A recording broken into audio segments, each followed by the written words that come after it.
Hey, what's up, everybody? Managed to get a late checkout in the hotel today. I'm in Virginia, heading over to Delaware later. However, wanted to go over some photo editing today, as a part of a little challenge that we're doing over in the Emotive Productions photo group. So, figured I'd work on one of my Story of the Year photos and kind of walk you through what I would do. This photo was shot on my Sony A7R III. Actually, looking at the metadata, this is not at all the gear that I thought that I used, but so I always have to reset it because whatever the aspect ratio I have set on that camera always gives me a default crop. Thankfully, it saves all that data. However, yeah, I will actually upload this raw photo to a Dropbox too. Um, so I can I'll put that link in the comments too. So if you want to try your own edit on this photo, you can. I'd love to see what you come up with. I will also share the before and after in the post with this video as well. This edit might be a little different than the final version that I did come up with since I'm editing this from scratch. In this show was, I believe, January of 2024. So it's a little bit older, but I'm going to try to go through kind of the steps that I would normally do. Should come up pretty similar, but maybe a little bit different. Results may vary. But yeah, so normally I would start just by cropping. Like to make sure I get kind of a good composition. The lens I used on this was a Zeiss 16 to 35 f4, believe it or not. My ISO was 6400, shot at 16 mil f4, and my shutter was 1 over 320. So yeah, I'm gonna start with a little crop. A lot of times, honestly, I'll check to see if I can get like the Instagram size to work, since a lot of my photos do go to Instagram.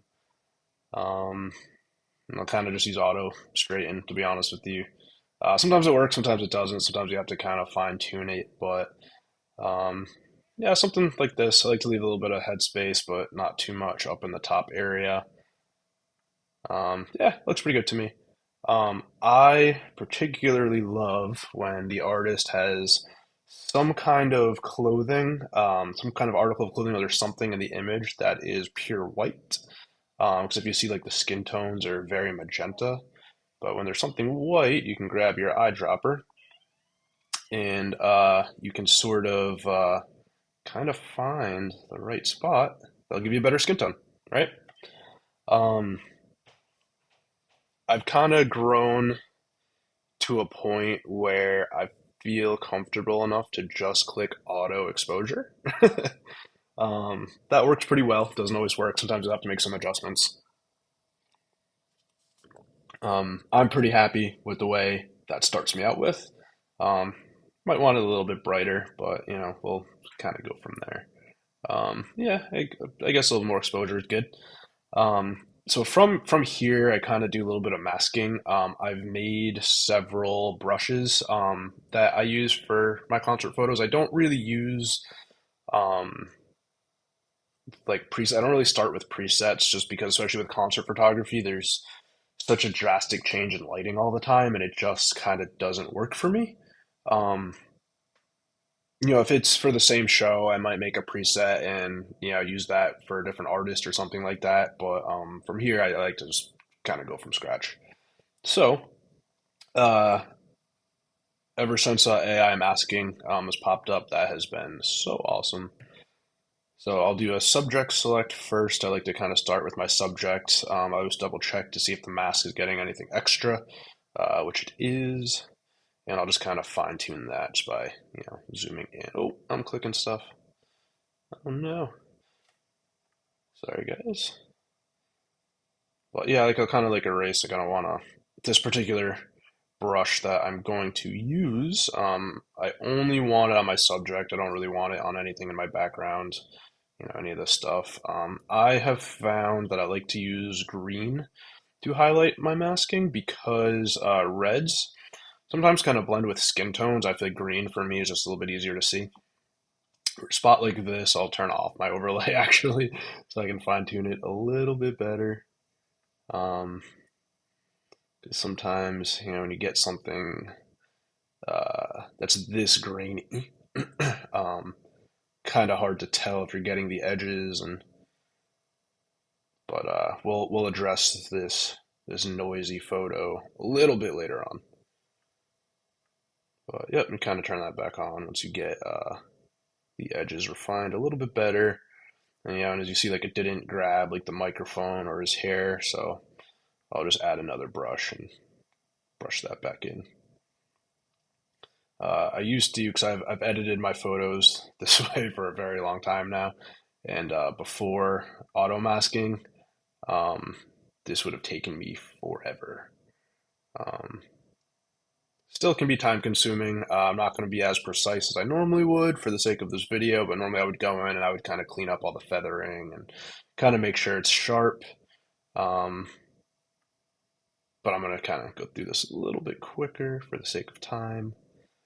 Yeah, I missed some of his fingers.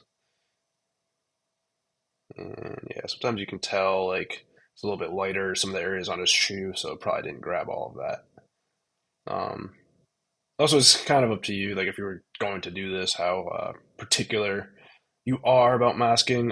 It would probably would have looked fine if I didn't do this, to be honest with you, but you know, a little bit of this.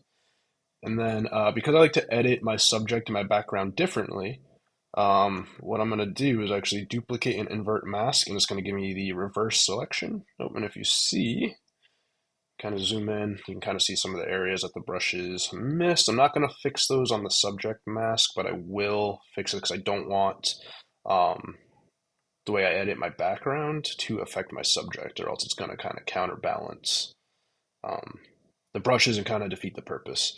And you'll see once I apply the intended brushes, what I'm going for here, and this will make a lot more sense in a minute. And if anyone's interested in the brushes that I have, let me know, and I can figure out how to get those to you. All right, so that's pretty close. So one of my favorite brushes that I've made, I just call it Subject Pop. Basically, what that brush is, it's pretty significant boost in clarity and dehaze with a little bit of noise removal. Um, that's more or less just what I'm doing there. I feel like it makes just your subject pop a little bit. I don't like cranking the clarity on the whole image just because it can be a little much. And you kind of get that stale, like AI looking, plasticky photo. Some people that do it, it looks great. It doesn't work for me. And then to kind of sort of over exaggerate that without adding clarity, I'll select my background layer and I've got a background soften brush that I've made, which kind of just does the opposite of that. So see, like I kind of bring down the exposure a little bit. I take the clarity down, bring the dehaze down, bring the texture down. Again, kind of just to make that subject pop a little bit more. And then one other thing that I do is I like to do a luminance mask. I'll just grab a little section of one of the brightest parts. However, one thing you're going to want to do is see how that selected all the skin tones and some of the brighter parts of the subject. I don't want it to affect that, so I'll do intersect mask with background. And now that will only affect things in the background. It's okay if it grabs like a little bit of the brighter parts, like it's a little bit on his shoe and stuff. That's okay. And I've got another brush that I made called Stage Lights Brightness. And all it does is just add a little bit of a pop to the stage lighting. A lot of times, really depending how bright the lights are or your f-stop was, you're going to want to adjust this. Sometimes I like them to be a little bit brighter, so I'll kind of pop this, but sometimes you got to also add more contrast or else it tends to look a little faded. But yeah, so that's about where I would, kind of start. I've also made this curve. Um, that I've added to my little bank of their stock presets is called faded contrast. It's basically just a little S curve, but with the blacks being faded and the highlights being pulled back just a little bit. Just adds a little bit of contrast. Um, and then from here, I would actually skip editing my HSL curves. And I'm gonna actually go right down to sharpening, right? I forget what this technique is called. Learned this technique on YouTube, but if you, I'm on Mac. If you hold down Option and use your masking slider, it will actually highlight um, the areas being sharpened. Now, if you leave this all the way down and you start adding sharpening, it's going to over exaggerate the noise in your photo. So if you pull this back until you've kind of only grabbed the edges of what you want, for instance, mainly focusing on my subject here, uh, what I do from here is I'll look at what this number was, um, and the amount of sharpening that I do, I'll add that until I get to 100, right? So I would only add 25% sharpening. So that for me changes photo to photo, but that's just a way that it gives me a little bit of a sharper photo without exaggerating, like I said, all the noise in the background. A lot of my editing process is to kind of remove some of the noise by pushing my ISO a little bit higher, especially shooting at f4. This is actually something I usually do on import, but I think I have that turned off right now. But I'll enable profile corrections and remove chromatic aberration, which sometimes doesn't matter. That this is pretty wide, so you see that makes a pretty big difference. Kind of brightens up the edges a bit. Um, I tend to do that on all photos, so I usually have that on an import. I don't know what happened there. From here, I'll go down to color calibration. Um, this is something that I do all the time. I know a lot of people say they don't like Sony because they don't like skin tones or color profiles or whatever. I edit the colors anyway, so I really don't care what sensor I'm using, but I do like Sony cameras. Don't know why. Just something I've been um, just into. Um, So I'll usually start with my shadows, kind of go back and forth, kind of see where I like it. I kind of went with a little bit warmer on this one. So I kind of pulled the shadows towards magenta. And then I'll typically start at the bottom, start with my blues. I tend to kind of like a little bit like a teal and orange look. I know that's probably a little cliche, but that's just something that I do.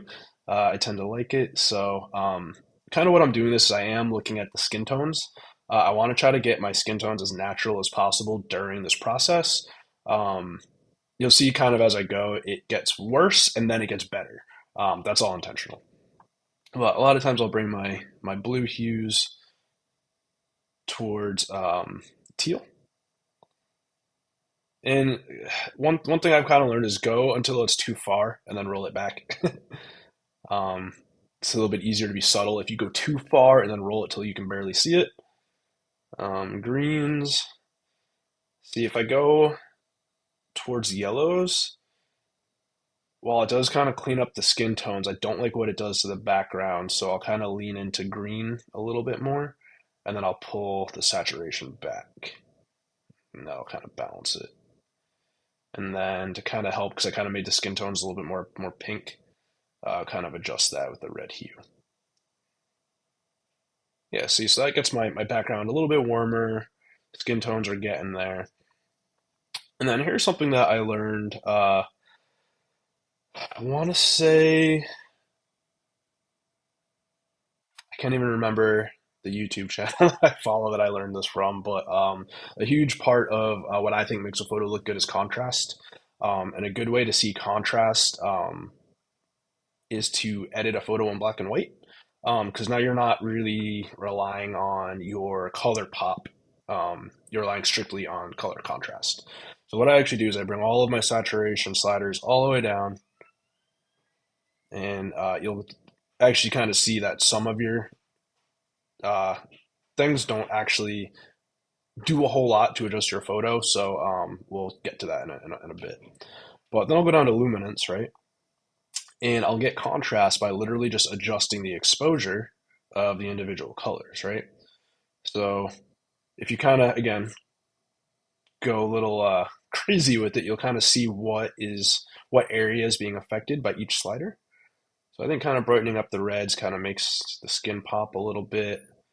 The oranges, you can go kind of cool. You can really blow out those lights in the background, or kind of fade them out. I think we'll do a slight boost, but not going to go too crazy. Yellows. So see if you go too dark with the yellow. See how you kind of create this weirdness in the lights. um, I don't like that. I would rather actually have them be too bright than too dark.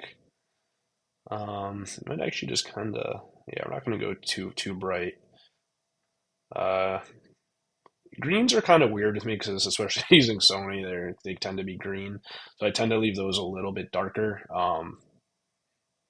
But yeah, that actually looks kind of cool, especially because that kind of contrasts with the yellow. So one a little brighter, one a little darker is kind of cool. Yeah, let's see, aquas.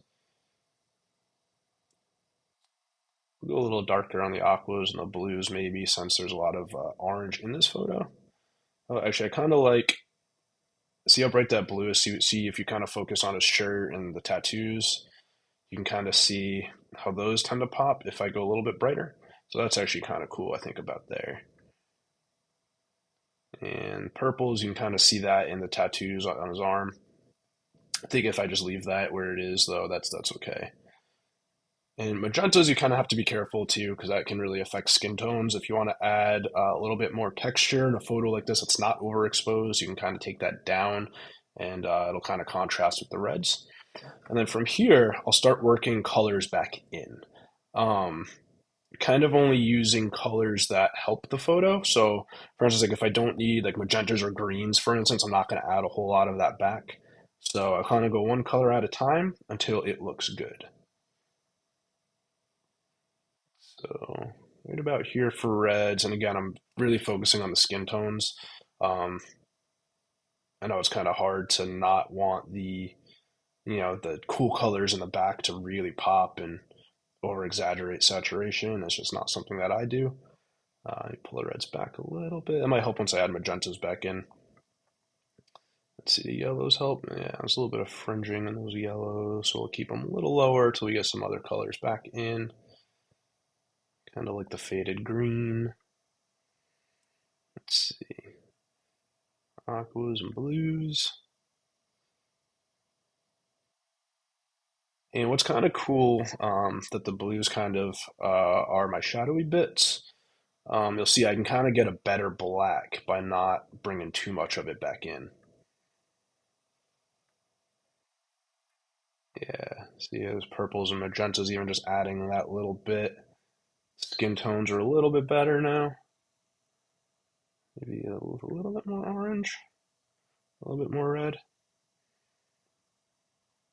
All right, and then from here, I'll kind of just adjust the hues. Obviously, I've pulled some of the colors pretty far, so again, I'm just kind of focusing on skin tones. Just trying to correct a couple of things. Yeah, and that kind of fixes the background lighting a little bit as well.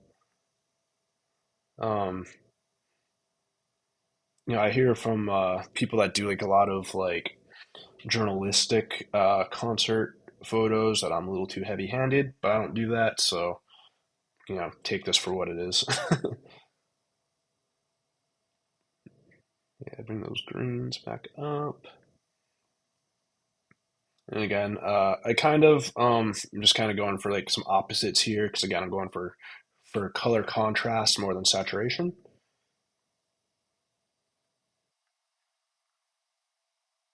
Yeah, and I think those skin tones are getting pretty close. They're a little faded still, but we'll get there. And then from here, I'll go to my color curves.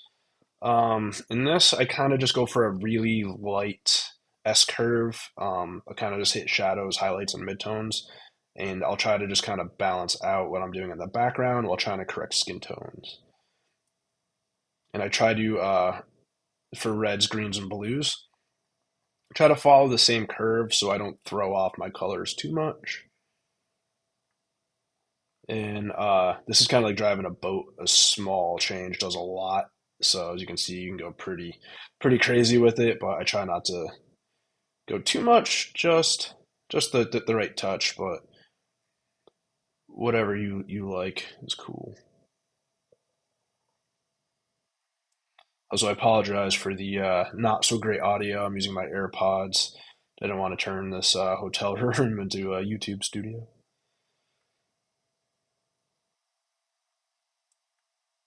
And yeah, maybe a little bit warmer there. You kind of maybe bring some reds back in, a little more magenta to the mids. So usually here, you'll see it's still a little bit of grain if you move in. Um, I would typically do a little bit of noise reduction, so I'll go ahead and do that. I like to do that after I'm happy with my edit because it does create um, uh, just a different file type where I like to kind of get the bulk of my changes done before that. And usually, depending, I'll run about 20 to 30% denoise. I'm going to stick to 20 here, and we'll see what that looks like. I don't like to completely remove it because, again, it just looks a little too soft for my taste. I've got topaz; I could resharpen it, but I don't think this really needs it.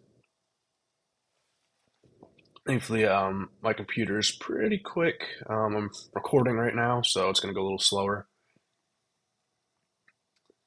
but we're almost done. Almost done. For those of you that don't know, DNG is basically just a more universal raw file type. So you can still go ahead and make some adjustments, but just before I get there, I like to just start with my camera's raw profile. Right, from here, this is something that a lot of people don't do, but I think this makes my style just a little bit different. I like to send my photos over to Affinity Photo. You can do a lot of what I do over here in Photoshop. I just this is the tool that I learned how to do these things in, so this is what I use. And here we'll switch over to Affinity. So basically, what I do is I like to add some textures because after I denoised it, I did probably soften it a little bit, and but I try to leave some of the noise, like you can kind of see it in the skin tones and the clothing. But I like to kind of cover some of that up and kind of add, guess what, more contrast. Um, so I have got um, these wood grain textures that I like to add. I pretty much do this to every photo. I know this looks a little weird, but you'll get it in a second. If you were to do this in Photoshop, you could do this with the blend if feature. But part of the reason why I do this in Affinity Photo is because I like the fact that I can do this with a curve. You might be able to do this now. Honestly, I don't use Photoshop very often, it's only because I prefer Affinity Photo. But whatever tool works best for you. And you'll see why I like doing this. So with the curve, I can kind of set it to apply these textures to certain areas. And I'll kind of just do like a reverse S curve. And you can kind of fine tune it from there. I think you can find some presets for doing this somewhere. I don't know how to install them, where to find them, but I have heard of them existing. But yeah, as you see, I kind of don't add a whole lot to the skin tones, but kind of all the areas I would have a ton of the noise, like the background and the clothing. Let's see. And because I am recording the screen, oh, okay, here we go. I was going to say, I don't know how to close that.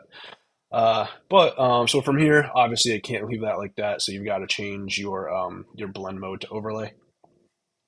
But if you notice now, because those are actually both the same wood texture. They're just different colors. One's a little bit kind of like a greenish yellow. One's orange. It does kind of throw off the colors of the skin tone again. So now we kind of have to go back to that and kind of correct that. So what I'll do is I'll add a color balance layer, which essentially is like using white balance, but for particular parts of the photo. So I'll start with my shadows. I like to check off preserve luminosity. You don't have to, but it does kind of darken or brighten the photos depending on what you do. And here I'll kind of treat this as if I'm using the color grade wheels in Lightroom, and I'll just kind of try to balance out. I'll start with the shadows because that kind of helps me fix my background. And I like to, you can kind of go warm with it, you can go cool with it. I like to kind of go somewhere in the middle, and you can always come back to this, but there are some other steps after. So I like to not pull too far with this. I like my midtones to be a little warmer, especially because these really affect skin tones and highlights. And then what I tend to do with my highlights is I'll go with the opposite colors that I've added to my shadows. Because your opposite colors will create contrast. And again, I don't want to pull too far, but just enough to where you'll see some contrast pop. We'll go there for now. You can always come back to it. And now from here, I'll do a couple different layers of curves again. I'll actually change the color space out of RGB to lab. I cannot remember at this time what that stands for, but essentially I'm just adding curves to a different color space. It does not react the same. For instance, if I left this in RGB, I can change red, green, blue, or alpha, but in lab, it gives you some different options.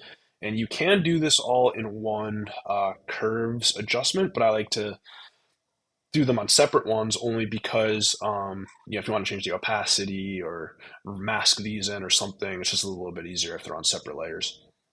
So I'll start with the B opponent, as you see kind of what that does. But kind of the same thing I did in Lightroom, just kind of small changes go a long way. And I'm kind of making that same S-curve shape. So see how it's kind of warming up my background a little bit? And my skin tones are kind of a lot better now. They don't have that kind of greenish gold hue that I had before. What I'll actually do is I'll do three separate curves layers all in lab. I'll do the B opponent, A opponent, and then I'll add a lightness layer. So it is smart to kind of label this stuff over here as you go. I pretty much do the same process for every photo, so I kind of know what's what at this point. So I tend to not name the layers. And kind of the same shape. I'm looking to, again, not quite notice that I'm adding this stuff, but just enough greens in the mids. There we go. I think that looks pretty good. And I'll add one more. And this one is just kind of an overall brightness bump. So lightness, and I'll kind of use the histogram here and just kind of a slight bump in the shadows, just kind of bring some of that detail back out because we've added so much contrast as we've gone. I just really want to see more of the detail. And for my final touch in here, I'll add a levels layer. And what this kind of does is this allows you to set your black point and your white point. So as you see, we've got this little slider here. I'll bring this all the way to where this little white mark is. That is where the black point actually is. However, you see that added too much contrast, so you've got to actually change the output black level. And as you bring that up, you can kind of add like a photo fade or make it a little bit more punchy. Again, I kind of go right to where you can see it, and then I bring it down just a little bit. And then usually I'll do a little gamma adjustment. You can kind of think of this as a contrast slider. I like to give it just a little bit of a bump. And then kind of depending on how bright you want your whites to be, you can really bring those out. A lot of times I'll kind of find like a main color. I'll pick a color. As you can see, I've got my reds, my blues, my greens, and my whites. And I'll bring that white level down. I'll just kind of pick one. So these are kind of all at the edge of the histogram, so I don't really want to add too much. You can adjust that white level though to kind of counterbalance that. But I don't feel like this really needs it, so I'm gonna leave that where it is. And then from here, if you save that, it'll actually send it right back to to Lightroom if you hit save with layers. Same way it would work in Photoshop. And we will wait for that to appear back in Lightroom. It's going to take a minute.